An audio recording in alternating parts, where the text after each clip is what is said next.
Okay, where was I? I finished my apple. My stomach felt much better now, as did my spirits, thanks to finally having a civilized, if utterly bizarre, conversation. Where was I? Dang it, slipped away.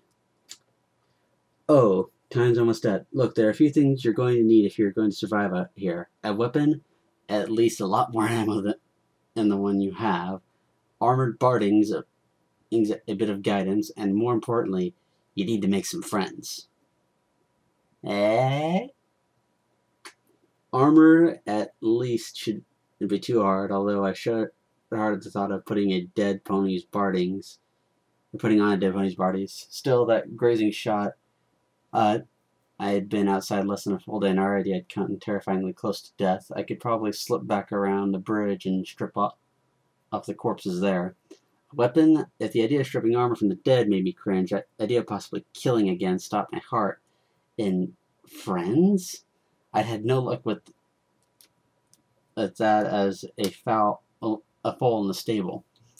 What chance did I have of in a world where saving a pony from raiders and slavery didn't get you a friendship welcome at? If this was what I needed to survive, I wasn't sure if I was up to the task. And what do you mean by guidance? The bobbing sprite bot was silent for a moment. I'm going to take a shot in the dark and guess that you like books, am I right? Well, yes, there's a great book for people traveling through the equestrian wasteland. I'm pretty sure there's a copy of it in the Ponyville library. Give me a second. Okay, I sent a tag to your pit buck. My eyes widened in alarm. The Ponyville library? You mean that place I just barely escaped from? The town full of 6 psycho ponies? Are you trying to get me killed? Look, you gotta trust somebody. Some pony, I'm assuming he means, but whatever. I guess we can assume he's probably not a pony. Who knows? The memory of Monetary Jack surfaced in my mind. Why should I trust you? I never even met you. You're hiding behind a robot radio. No, I don't know. How about me saving your life part? And if I was trying to kill you, why would I have done that? The voice watcher had a point. Before I could say anything to that effect, however, the Spritebot burped a static and began playing music again. The music featured multiple harmonicas and trombones, and flew lazily away as if it didn't care I was there. Okay. Next part. There we go. The Ponyville Library was in a tree. Not a tree house, but literally inside a tree. A massive gnarled tree, bigger than most buildings that had been grown in the middle of town. Clearly the project of magic and hollowed out to be the public library. The south side of the tree was scorched black and dead, but there were still a few leaves clinging to life on the opposite branches. The tree was surrounded by a wide open space with absolutely no cover. Any hope my luck at the Carousel Boutique would hold out here was dashed, and I looked up to see the highest balcony. Finally spotted the sniper pony, a nurse pony armed with a powerful-looking rifle. The rifle was attached to the balcony railing and guided with a guiding swivel mount, allowing the raider to aim wherever she could see. Why are they all sheathed? I guess males are still in short supply in the post-apocalyptic future. The only safe approach was directly behind her, where the door to the balcony and a narrow top of the tree beyond blocked her line of sight. There are surely more raider ponies inside. Sneaking up carefully from one direction, and that wouldn't mean instant death, I was trembling with nerves by the time I reached the door. As swiftly and silently as I could, slipped out of Ponyville and straight into pony hell. Too bad this isn't like in Fallout where you can quick save. Pony corpses everywhere. Not like the bridge where ponies had fallen in battle. These ponies had been mutilated, desecrated, and put out on display. Some poor pony's body hung from the ceiling, head and hooves severed and flesh sliced open and pulled back to reveal the meat and bones beneath. Head and limbs hung from chains and like sick party decorations. Cupcakes, so sweet and tasty cupcakes. Sorry. The rotting pony body, the rotting body of a pink pony with a violet mane was mounted, spread eagle over a bookcase with railroad spikes. Two had been driven into her eyes. On the other wall, a torso had been skinned and sliced open. The pony's entrails pulled out to decorate the shelves like streamers. Okay, this really does sound like Pink Meow. Yeah.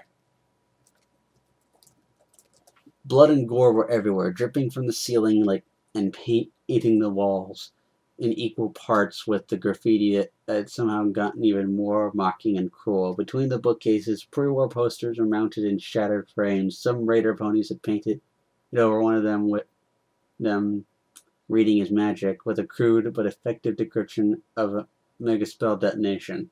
Another, the most beautiful ponies have beautiful minds, was covered by a painting that was simply pornographic. The books had been burned in piles. The floor was lit with ash and filth. The stench was unbearable. The room was dominated by 3 cages, 2 large square ones and a smaller one hanging from the ceiling, which had been barely big enough for one pony. Captives, filthy, beaten, and misused, were curled up inside, their hooves tied together with stained rope. 2 in the nearest cage looked at me pitifully as my heart winced painfully. My eyes kept going wider until I had to clench them shut and bite my hoof to keep from screaming. I backed against the door, heaving, unable to breathe properly, not wanting to breathe this air at all. My jaw is starting to cramp. The horror of the room flooded it over me, drowning me. I pulled my hoof away barely fast enough to avoid vomiting my apple all over myself. The stench of it mixed with the reek of the room, assaulting me further. Please, a whisper from one of the ponies, terrified to raise her voice. Help us. This was beyond horror. I pressed my eyes tighter and tighter, then opened them in a wave of brutal determination to push the sickness.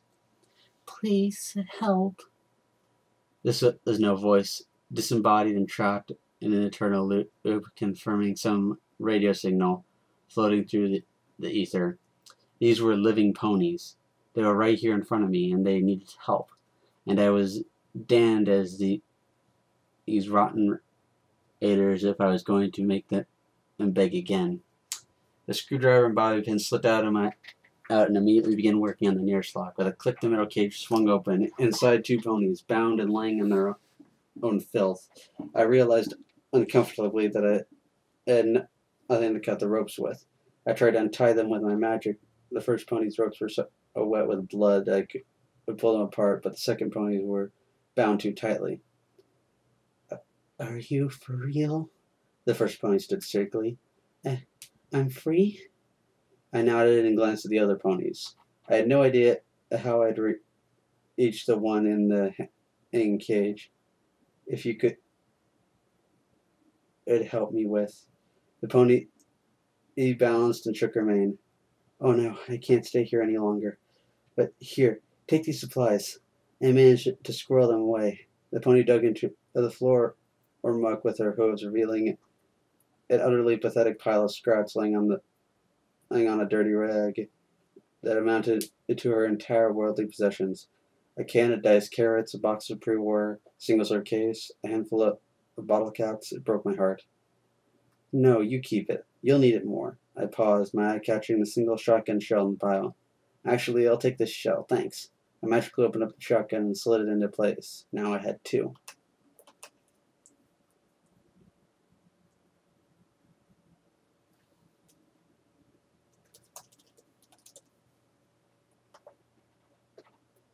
The pony had already folded up the rag and picked it up in her teeth and slinked rapidly out the door. Before I could say anything else, I sent a prayer to Celestia that for her and focused on saving the others.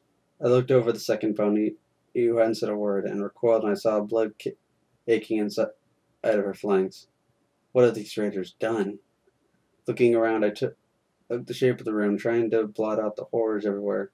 I turned up, and above the door was an aged facade of a beautiful white-winged unicorn, Celestia.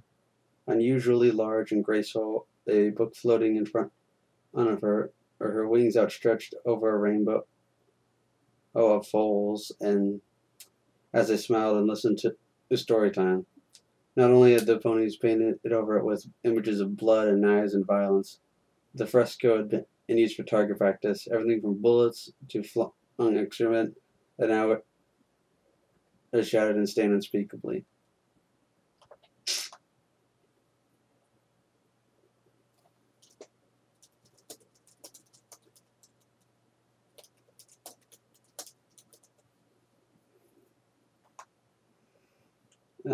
The room was oddly shaped, with balconies and rooms branching literally off all directions. I could hear the voices of raider ponies in other rooms. I judged from the decor and knives wouldn't be far behind. I'll be right back, I promised with a whisper. Then, levitating the combat shotgun, I moved towards the nearest interior door. Cramp ink jaw again. I jumped back as the door swung open to me. A raider pony stepped through and stopped, staring at me blankly. His coat out was dark black under his makeshift armor. His mane wild. Holsters were strapped out to his flank, one with a small gun, the other holding a blade whose edge was jagged like a saw, ensuring the most grievous of wounds. In stark, horrified disbelief, I saw that his cutie mark was actually a splayed torso. So he's a pony butcher, I guess. The raider pony recovered quickly. He's swinging his head around and drawing out a small gun in his teeth. What was he going to do, pull the trigger with his tongue? Just before Sats helped me, he pumped my shotgun rounds into his face. I felt no worse as his head turned into spaghetti sauce and splattered over his instantly lifeless body. I hadn't just killed a pony. These raiders had given up all rights to the title. These were not ponies. These were sick monsters that needed to be put down. And Celestia helped me if I wasn't going to do that. I didn't realize it until that moment, but I was mad. The pure evil this place had shaken me to the core, and my core was furious. Collecting knife and gun, I dropped the empty combat shotgun to the side. The smaller weapon was not going to be as powerful, but was fully loaded. 6 shots in a revolving barrel. Oh, that was good, because there had been no way the noise wasn't going to bring every raider pony running. First 3 raider ponies galloped into the main library almost immediately, one of them crying out in ill insults. Sats helped me fire 3 shots at her head. The first 2 missed, but the third one found its home in her ugly red eye, as in down she went.